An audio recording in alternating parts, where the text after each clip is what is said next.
Naririnig ka nila ka-misteryo stories. Ikaw ang susunod na kwento.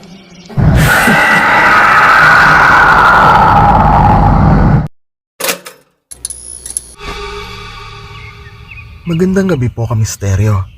Ako po si Cecil. 25 anyos sa Tubong, Laguna po kami.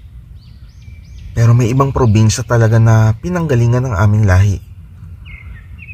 Pero hindi ko na po babanggitin dito ha. May kamag-anak po kami. Pero masasabi ko po na malayong kamag-anak na. Malayong lahi na po namin ito.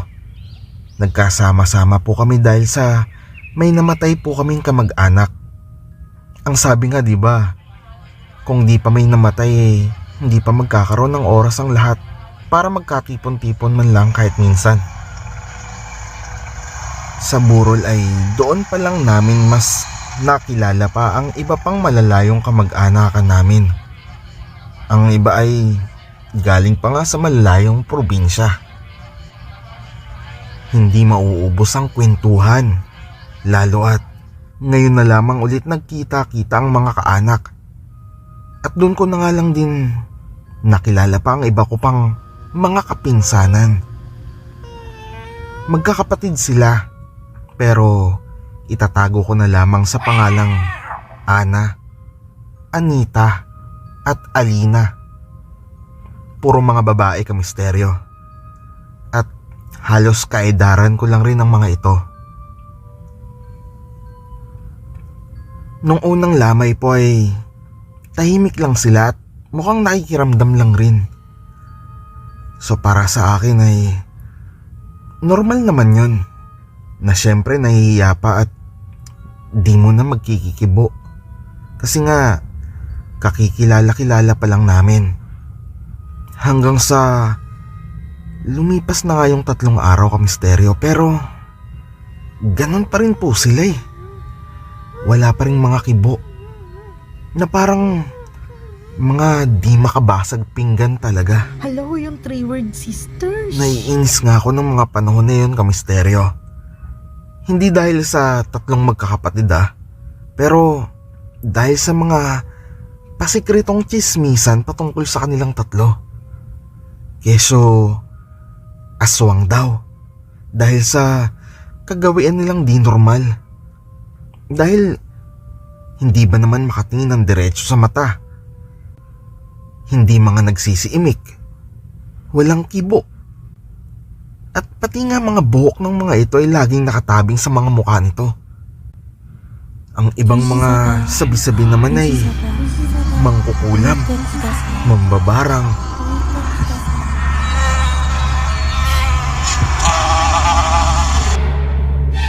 Balbal kuno.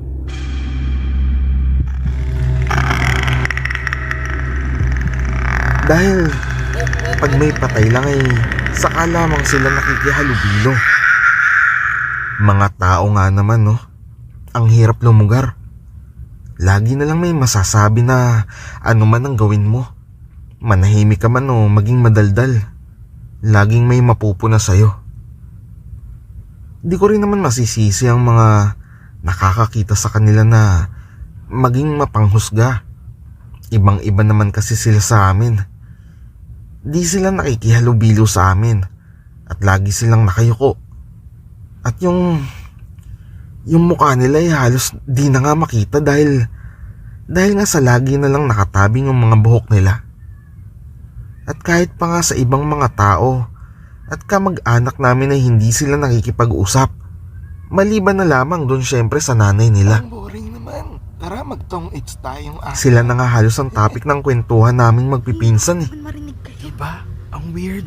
Nung mga sandaling iyon ay karamihan sa mga nandoon ay nagbabaraha.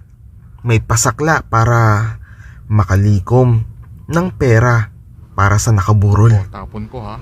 Antay ka lang. At ito nga palang si Manong Egay ay isang taong palabiro. Nagbiro siya kay Ana. Oy, si Ana. Saan punta? Ay, kalabaw. Uy, magsalita ka naman.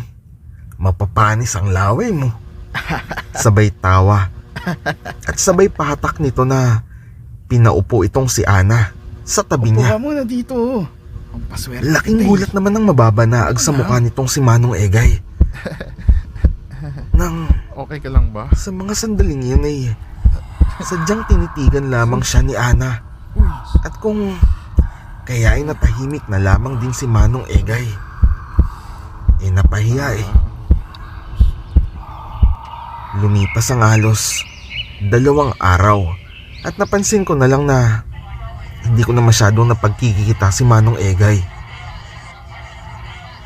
At ang sabi-sabi at balita na nakarating sa amin na agad kumalat mula sa mga tsismosa ay nagkasakit di umano ito, uy, si Manong Egay.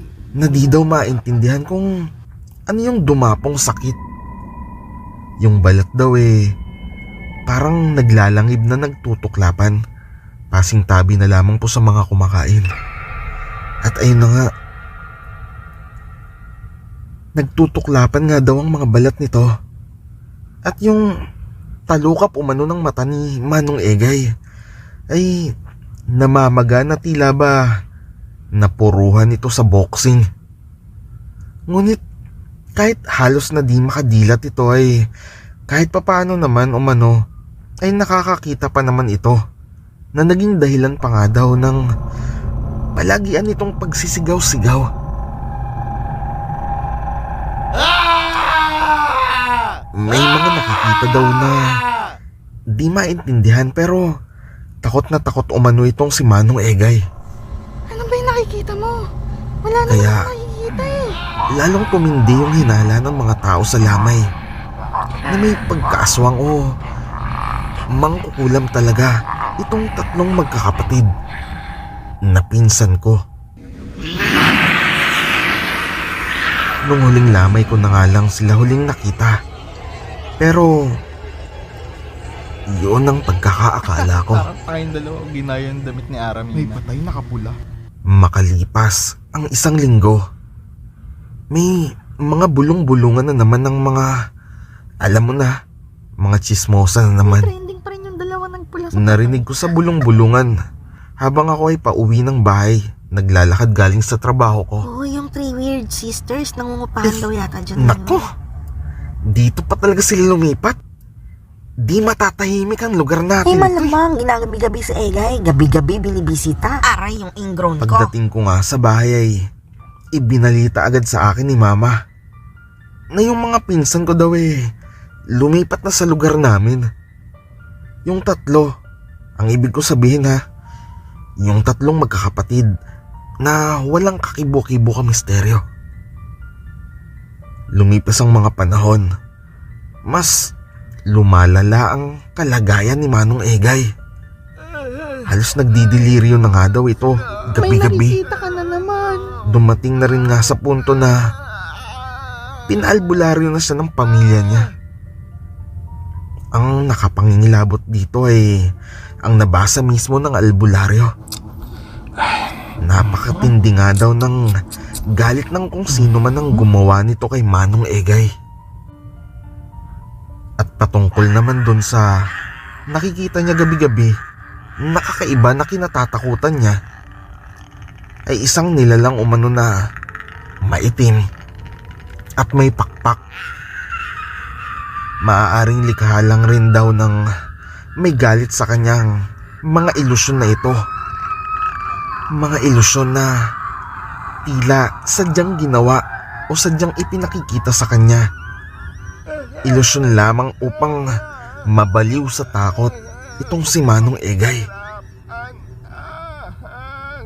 Hindi na ito umano simpleng pagbibigay lamang ng parusa, kundi may balak na talaga ito na patayin si Manong Egay. Ewan ko po misteryo. Ayoko silang pagbintangan pero base sa mga nangyari sa paligid namin mula kasi nung lumipat sila sa lugar namin marami ng mga pangyayari na hindi mapaliwanag, tulad ng pagkamatay ng mga alagang manok, kambing, at kahit ultimo kalabaw o baka pa. Ang lalaki na nun pag-along ng mga aso. Lalo na sa hating gabi.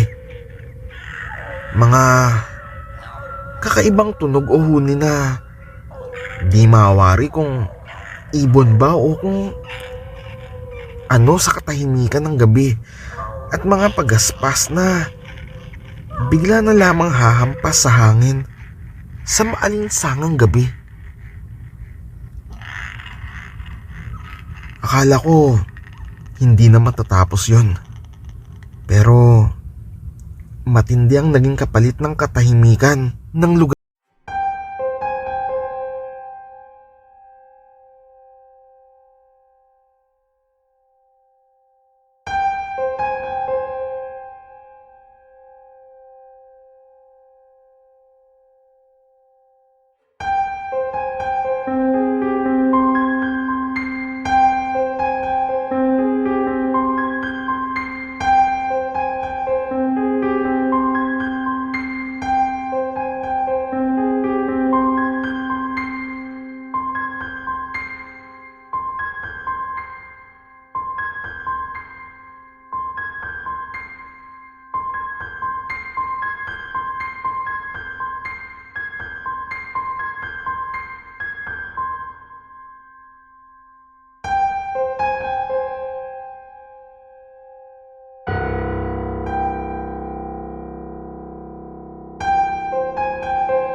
Di ko na gusto pang banggitin. And thank you for watching.